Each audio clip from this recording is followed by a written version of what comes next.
কবর, হাসর, আখেরাতের পুঁজি সংগ্রহের একটা শ্রেষ্ঠতম মাস, একটা বড় সিজন, একটা বড় মৌসুম, এটা হলো মাহে রমজান। এই কথাটা আমি বলতে চাই। সিজন বুঝতে হয়। বুদ্ধিমান ব্যবসায়ী, হ্যাঁ বুদ্ধিমান কৃষক জমিনে ফসল করবার আগে সিজন চিনে যে এখন কোনটা লাগাইতে হবে।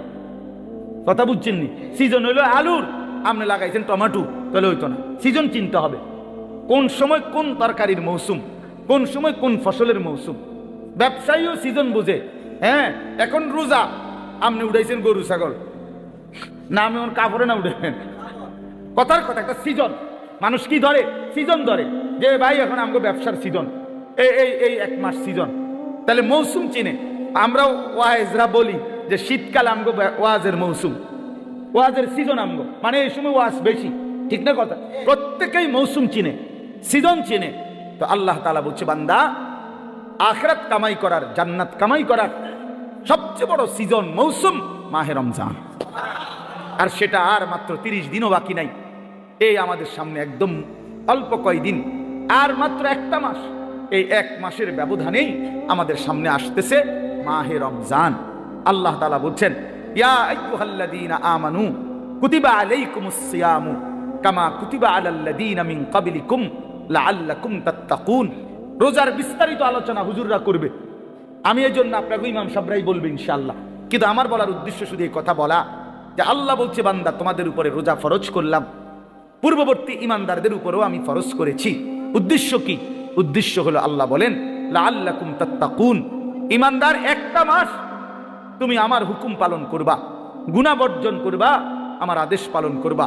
রোজা, নামাজ, ইফতার, সাহারি, 20 রাকাত তারাবি, ভোর রাত্রে কিছুটা তাহাজ্জুদের নামাজ, সেজদা, দোয়া, কান্নাকাটি, জিকির, তেলাওয়াত, যাকাত, ফিতরা, দান, সাদাকা, শবে কদর, রমজানের শেষ দশকের ইতিকাফ, এতগুলো ইবাদত দিয়ে আমি সিজনটা সাজাইছি, রমজানটা সাজাইছি। অতিরিক্ত অনেক কিছু দিছি। ইফতার রমজান উপলক্ষে, সাহারি রমজান উপলক্ষে, 20 রাকাত তারাবি রমজান উপলক্ষে, শবে কদর রমজান উপলক্ষে, শেষ দশকের ইতিকাফ রমজান উপলক্ষে। জান্নাতের দরজা পুরা খুলে দিলাম রমজান উপলক্ষে, জাহান্নামের দরজা বন্ধ করে দিলাম রমজান উপলক্ষে, শয়তানগুলো সব শিকলে বাইন্ধা রাখলাম রমজান উপলক্ষে, এবং একে 70 বানায় দিলাম রমজান উপলক্ষে। এত কিছু দিয়েও যদি তুমি জান্নাত কামাই করতে না পারো, তুমি আসলেই অসিব্য, তুমি আসলেই অথর্ব, অপদার্থ ছাড়া আর কিচ্ছু। তুমি আসলেই নাফরমান, তুমি আসলেই নাফরমান। এই জন্য নবীজি বলছে, যে মুসলমান রমজান পেয়েও কি করতে পারে নাই? গুনাহ মাফ করতে পারে নাই, আখিরাত কামাই করতে পারে নাই, তো জিবরাইল আইসা নবীজিরে বলছে, ইয়া রাসূলুল্লাহ, এমন নাফরমানের উপরে আল্লাহর লানত, আমি জিবরাইলেরও লানত। নবীজি বলছে আমিন, মানে আমিও মেনে নিলাম, যা জিবরাইল, আমি রাসূলেরও লানত। এই জন্য রমজানকে যে কদর করে না, রমজানেও গুনাহ, চুরি, ডাকাতি, ওজনে কম দেয়, সুদ খায়, কিস্তি নেয়, ওই ছেলেরা তোমরা নাচ গান, মোবাইল, ছবি এই নিয়েই পড়ে রইলা, মা বোনরা বেপর্দা পড়ে রইল, মানে যে যেমন আছে এমনই রয়ে গেল, তো তার উপরে আল্লাহর লানত, ফেরেশতার লানত, তোর নবীর লানত, তোর উর্ফে খুদার গজব, তোর উর্ফে আল্লাহর লানত। আর এত জনের লানত নিয়ে সুখ কপালে জুটবে না, দুনিয়াতেও আখিরাতে। অতএব দয়া করে আমরা ইনশাআল্লাহ আজকের এই মোবারক মাহফিলে নিয়ত করি যে আমরা এবারের রমজানকে নিজের জীবনে কদর করব ইনশাআল্লাহ। সবাই গুনাহ থেকে পবিত্র হই। ছেলেরা, নওজোয়ান, মোবাইলের অশ্লীলতা ছেড়ে দাও বাবা, গুনাহ ছেড়ে দাও বাপ, এই উলঙ্গ ছবি, নারী, অশ্লীলতা, বেহায়াপনা ছেড়ে দিয়ে 5 ওয়াক্ত নামাজ পড়ো, আল্লাহকে ডাকো বাবা।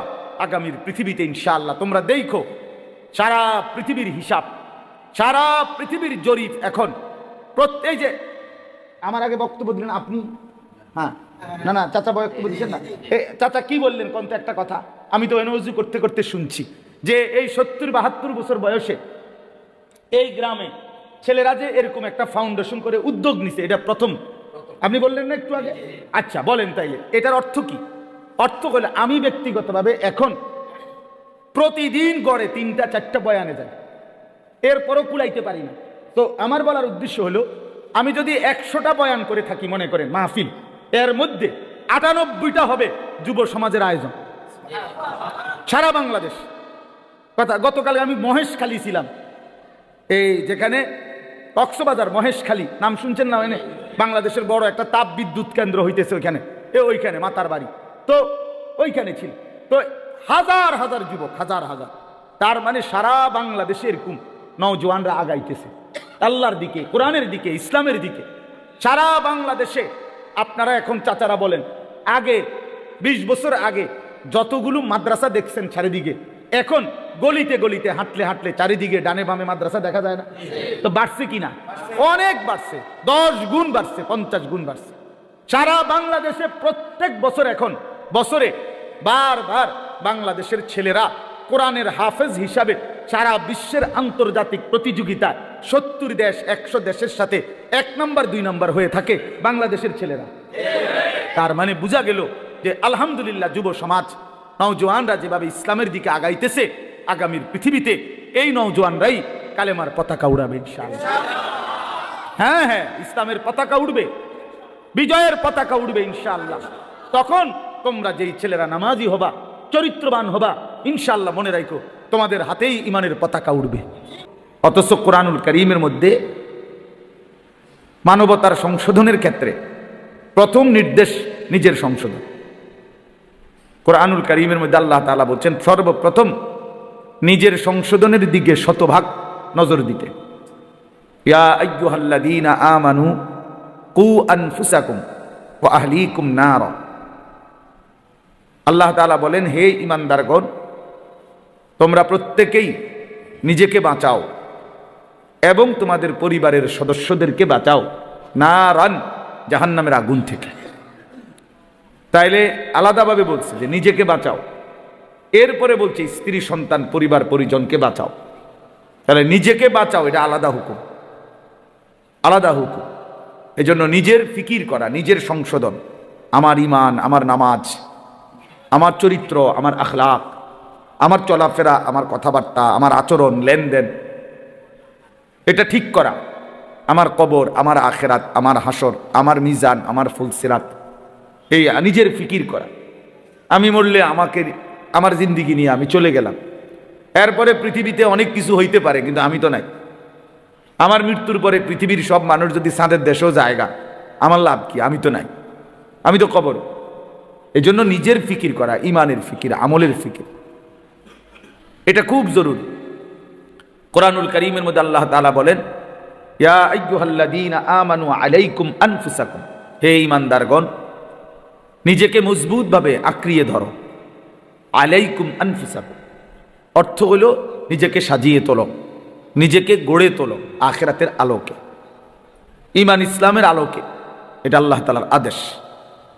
কোরআন শরীফে আল্লাহ বলছেন, ওয়া'মুর আহলাকা বিস-সালাতি ওয়াসতাবির আলাইহা, তুমি তোমার পরিবারের সদস্যদেরকে নামাজের আদেশ করো এবং নিজে নামাজের উপরে অত্যন্ত মজবুত দৃঢ় থাকো, দৃঢ় থাকো।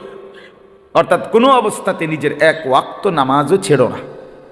এই নিজেকে ভুলে মানুষের সংশোধন, নিজের ঈমান, আমল, নামাজ, রোজা, আমনে ওটা মেল করে, মেল করতেছে, ওটা সংশোধন করে, গ্রামে কাজ্জা ফাসাদ এগুলার সমাধান করে। জোহরের নামাজও পড়ে নাই, আসরের নামাজ, ওটা মেল করে, জনসেবা করে। আপনার এই জনসেবার দরকার কি? আপনারে কে বললো যে নিজের নামাজ বাদ দিয়ে মানুষের সেবা করতে? এটা আপনারে কোন ইবলিসে কইল? এটা কে বললো আপনার? এটা কোন ধরনের জনসেবা? আমি পেশাবের উপরে দাঁড়াইয়া আরেকজনের ভালো পানি দিয়ে গোসল করা, হেবড়া নিজে দাঁড়াই দিয়েছে পেশাবের উপর, বুঝছেন না? নিজে মদ খাই, আরেকজনের মধু খাওয়া। তাহলে এইখানে আহাম্মকি ছাড়া আর কিচ্ছু নাই। তার জন্য নিজের সংশোধন আগে, মানুষের সেবা, মানুষের কল্যাণ অবশ্যই ভালো কাজ, কিন্তু সেইটা হবে আমার নিজের সংশোধন শতভাগ ঠিক রেখে, শতভাগ ঠিক রেখে। আমার মাহফিলের দেরি হয়ে যাইতেছে, এখন আমার মাগরিব বাদ এখানে বয়ান করার কথা। আজকে আমার আরো 2টা মাহফিল আছে আজকে। এখন আমি চিন্তা করলাম যে ধরে আমার ওয়াজ যেহেতু ক্ষতি না হয়, মাগরিবের নামাজ বাদ দিয়ে লাই টানা আইসা পড়ি। তাহলে আপনারা যে সময় মাগরিব পড়তেছিলেন তখন তো আমি যদি টানা আইসা পড়তাম, তাহলে এই আধা ঘন্টা টাইম ফাঁকি দিয়ে যে সময় আপনারা নামাজ পড়ছেন, সুন্নত পড়ছেন, তো আমি তো আইতে পারতাম। আপনি আইয়া বুঝলেন নইলে আমার তো দরকার আপনার করে হেদায়েত করেন, আমি জাহান্নামে গেলে গেলাম।